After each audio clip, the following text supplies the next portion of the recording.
Dear all students, neural control and coordination में almost सारे topic आपके कवर हो चुके हैं।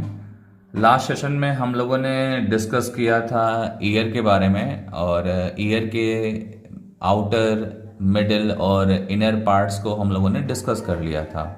ठीक है, आज के सेशन में हम डिस्कस करने वाले हैं मैकेनिज्म ऑफ हियरिंग। ठीक है, मैकेनिज्म ऑफ हियरिंग के लिए जो है हमको एटलीस्ट जो है ईयर के सारे पार्ट का आइडिया होना चाहिए। ठीक है, सीक्वेंस का आइडिया होना चाहिए कि कौन कौन सा पार्ट है और कौन सा पार्ट पहले आएगा और फिर कौन सा बाद में आएगा, ये सीक्वेंस हमको पता होना चाहिए।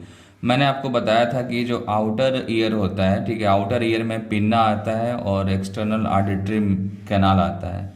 ठीक है, और लास्ट में आपको क्या मिलेगा, टिम्पैनिक मेम्ब्रेन। टिम्पैनिक मेम्ब्रेन से स्टार्ट हो जाता है आपका क्या, मिडिल ईयर। और मिडिल ईयर में जो है आपको मैंने बताया था कि एक कैविटी होती है, उस कैविटी में जो है 3 ईयर ऑसिकल्स बोन होते हैं। ठीक है, मैलस, इनकस, स्टेपिस, ये बोन होते हैं। और देन उसके बाद से ओवल विंडो आता है और ओवल विंडो से आपका स्टार्ट होता है लैम्ब्रिथ। ठीक है, लैम्ब्रिथ दूसरे एंड पे जाकर क्वाइलिंग कर लेता है और जिससे बनता है कोकिलिया। क्या बनता है, कोकिलिया। और कोकिलिया के बाद रिवर्स होके अगेन जो है लैम्ब्रिथ जाकर राउंड विंडो में ओपन हो जाता है। ठीक है, तो ये सारे कंपोनेंट आपको समझ में आने चाहिए। ठीक है, और अगर आपने प्रिपेयर नहीं किया है आउटर ईयर, मिडिल ईयर और इनर ईयर के स्ट्रक्चर या उसके सीक्वेंस को आपने तैयार नहीं किया है, प्रिपेयर नहीं किया है, तो मैकेनिज्म नहीं समझ सकते हैं। तो बेटर होगा कि इस वीडियो को आप पॉज कर लें और पॉज करके प्रीवियस लेक्चर्स को एक बार रिवाइज कर लें। प्रीवियस लेक्चर को अगर आपने रिवाइज कर लिया है, ठीक है, तो ये टॉपिक आपको इजीली समझ में आ जाएगा। ठीक है, आप यहाँ पे देखो एनसीईआरटी क्या बोल रहा है, how does ear convert sound wave into the neural impulse which are sensed and processed by the brain enabling us to recognize a sound। ठीक है, मतलब ये बोल रहा है कि कैसे हमको एक्चुअली में हियरिंग होता है। हियरिंग के लिए स्टार्टिंग में क्या चाहिए होता है, तो मैंने पहले भी बताया कि हियरिंग के लिए स्टार्टिंग में चाहिए होता है स्टिमुलस। क्या चाहिए होता है, स्टिमुलस। ठीक है, और यहाँ पे स्टिमुलस क्या है, यहाँ पे स्टिमुलस है साउंड वेव। ठीक है, sound here, stimulus is sound wave. ठीक है, और ये जो साउंड वेव है इससे क्या जनरेट होगा, इससे जनरेट होगा न्यूरल इम्पल्स। क्या जनरेट होगा, न्यूरल इम्पल्स जनरेट होगा। और ये जो न्यूरल इम्पल्स है, ये न्यूरल इम्पल्स वहाँ जाएगा जहाँ पे इसका एक्चुअल में रिसीविंग पॉइंट होगा। और रिसीविंग पॉइंट क्या है, organ of Kotai. Organ of कोटाई आप यहाँ पे एक बार देखो डायग्राम को। ठीक है, ये डायग्राम है और यही वो प्लेस है जहाँ पे नर्व इम्पल्स जाना चाहिए। और ये पार्ट आपका कौन सा है, ऑर्गन ऑफ कोटाई है। ठीक है, ऑर्गन ऑफ कोटाई एक्चुअली में कहाँ पे है, बेसलर मेम्ब्रेन के जस्ट ऊपर है, या ऐसे बोल सकते हैं कि ऑर्गन ऑफ कोटाई के जस्ट नीचे मिलेगा वो क्या होगा, बेसलर मेम्ब्रेन। और उसके ऊपर होगा आपका टेक्टोरियल मेम्ब्रेन। ये आपका टेक्टोरियल मेम्ब्रेन है, ये बेसलर मेम्ब्रेन है और ये जो है आपका रेजिनर मेम्ब्रेन है। ठीक है, तो ये सारे पार्ट्स आपको पता होना चाहिए।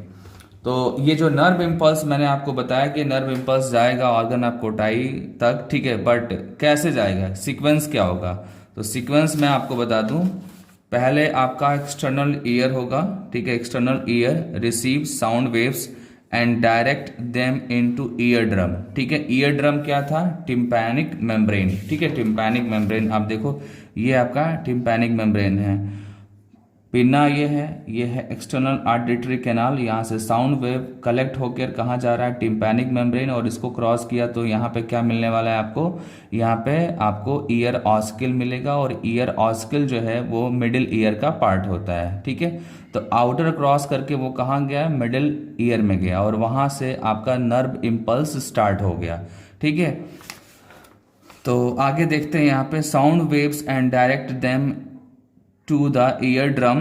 ठीक है, the ear drum vibrates.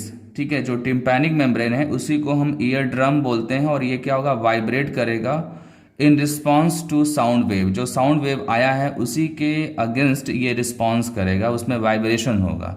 These vibrations are transmitted through ear ossicles. ठीक है, ये वाइब्रेशन किसके थ्रू ट्रांसमिट होते हैं, ये ईयर ऑस्किल्स के थ्रू होते हैं। और ईयर ऑस्किल्स में जो बोन होते हैं वो होते हैं malleus, incus, stapes to the oval window. ठीक है, जस्ट जब ये ईयर ऑस्कल से आगे जाएंगे तो जो आपका साउंड वेव होगा वो जाएगा कहाँ पे, ओवल विंडो में। ठीक है, ओवल विंडो। एक और भी विंडो होता है, वो होता है राउंड विंडो। तो यहाँ पे आपको कंफ्यूज नहीं करना है, आपको ध्यान देना है कि ईयर ऑस्कल के जस्ट आगे जो मिलेगा वो क्या मिलेगा, ओवल विंडो मिलेगा, और देन उसके बाद से लैम्ब्रिथ मिलेगा। और लैम्ब्रिथ में आपको मैंने बताया था कि वहाँ पे फ्लूइड होते हैं। ठीक है, वहाँ पे फ्लूइड होते हैं। ठीक है, अगर आप ये डायग्राम आपको याद होगा जिसमें मैंने आपको फ्लूइड के बारे में बताया था। ठीक है, यहाँ पे ये पेरीलिम्फ है और इस पार्ट में क्या है, एंडोलिम्फ है, और यहाँ पे भी आपका पेरीलिम्फ है। तो ये चीज़ ध्यान देना होगा आपको। आप यहाँ पे देखो, the vibration are pass through the oval window on to the fluid of cochlea. ठीक है, कोक्लिया के फ्लूइड की तरफ पास होगा, और कोक्लिया के फ्लूइड की तरफ कौन सा फ्लूइड है, आप देखो यहाँ पे डायग्राम में एंडोलिम्फ है। ठीक है, क्या है, एंडोलिम्फ है, पेरीलिम्फ है, और यहाँ पे भी पेरीलिम्फ आपको मिलेगा। और ये जो पार्ट है आपका कोक्लिया का पार्ट है। ठीक है, आप ध्यान दो, ये कोक्लिया का पार्ट है। ठीक है, तो ये हो गया आपका। देन इसके बाद से the wave in lymph induce ripple in the basilar membrane. ठीक है ना, मतलब कि ये जो आपका लिम्फ है, लिम्फ पे इफेक्ट पड़ रहा है साउंड वेव का, और क्या कर रहा है, उसके वजह से जो है रिपल क्रिएट हो रहा है। आप देखो, ripple in the basilar membrane. ठीक है, यहाँ पे क्या होगा, रिपल क्रिएट होगा आपका कहाँ पे, बेसनर मेम्ब्रेन पे। ठीक है, आप सेंटेंस को ध्यान दो, ripple in the basilar membrane. ठीक है, ये आपका क्या है, ये बेसनर मेम्ब्रेन है। तो ये चीज ध्यान देना होगा। These movement of the basilar membrane bend the hair cells. ठीक है, आपको पता है ना कि ऑर्गन ऑफ कोटाइल्स में हेयर सेल्स होते हैं, और हेयर सेल्स क्या करते हैं, बेंड हो जाते हैं। क्या होते हैं, ये बेंड हो जाते हैं। These movement of the basilar membrane bend the आप देखो, these movement of the basilar membrane bend the hair cells pressing them against the tectorial membrane. ठीक है, ये जो आपका हेयर है ये प्रेस होगा, और किसके अगेंस्ट प्रेस होगा, टेक्टोरियल मेम्ब्रेन के अगेंस्ट ये प्रेस होगा। ठीक है, ये ध्यान देना होगा। फिर क्या होगा, जो भी यहाँ पे हुआ उसका रिजल्ट क्या होगा, as a result nerve impulse are generated in the associate afferent neurons. ठीक है, यहाँ पे एसोसिएट एफरेंट न्यूरॉन्स है। ठीक है, हेयर सेल्स के जस्ट नीचे जो है आपको क्या मिलेंगे, एसोसिएटेड एफरेंट न्यूरॉन्स मिलेंगे। ठीक है, और वहाँ पे मैसेज जाएगा, और फिर वहाँ से कहाँ जाएगा, ये जाएगा ब्रेन के ऑडिटरी कॉर्टेक्स वाले एरिया में। लेकिन किसके थ्रू जाएगा, ऑडिटरी नर्व के थ्रू जाएगा, ऑडिटरी नर्व के थ्रू जाएगा। आप देखो एक बार, these impulse are transmitted by the efferent fibre via auditory nerves to the auditory cortex of brain where impulse are analyse and sound is recognise. ठीक है, वहाँ पे इम्पल्स एनालाइज होगा और साउंड जो होगा वो रिकॉग्नाइज हो जाएगा। ठीक है, तो एक बार सीक्वेंस को हम देख लेते हैं पूरा। हम लोगों ने स्टार्टिंग किया था किससे, साउंड वेव से स्टार्ट किया था। एक बार इसको नोट करते हैं। हम लोगों ने स्टार्टिंग किया था किससे, साउंड वेव से स्टार्ट किया था। साउंड वेव कहाँ गया था, आउटर ईयर में। ठीक है, आउटर ईयर में क्या क्या है, पिन्ना है। ठीक है, देन आपका है एक्सटर्नल ऑडिटरी मीटस। ठीक है, देन इसके बाद से आपको मिलेगा ईयर ड्रम। क्या मिलेगा आपको, आप देखो यहाँ पे ईयर ड्रम मिलेगा। ईयर ड्रम के बाद आपको मिलेगा क्या, आपको मिलेगा मिडिल ईयर, और मिडिल ईयर में क्या मिलेगा आपको, मैलस मिलेगा, इनकस मिलेगा, और आपको मिलेगा स्टेपिस। ये क्या करते हैं, जो भी साउंड वेव आता है उसको एम्पलीफाई करते हैं। ठीक है ना, उसके जो साउंड वेव को ये एम्पलीफाई करते हैं, मैलस, इनकस और स्टेपिस। देन इसके बाद से ये जाएगा ओवल विंडो की तरफ। कहाँ जाएगा ये, ओवल विंडो की तरफ। ओवल विंडो से ये कहाँ जाएगा, कोक्लिया में जाएगा। कोक्लिया में गया, वहाँ लिम्फ है। ठीक है, और वहाँ से फिर ये कोक्लिया के पार्ट में फिर होता क्या है, ऑर्गन ऑफ कोटाई होता है। और ऑर्गन ऑफ कोटाई में है क्या, एक्चुअली में हेयर्स है।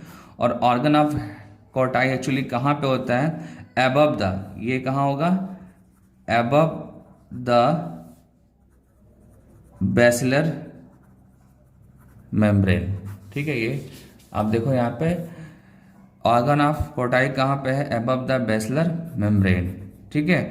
और बेसलर मेम्ब्रेन के ऊपर क्या है? उसके ऊपर इस तरीके से, ठीक है, टेक्टोरियल मेम्ब्रेन है, ठीक है।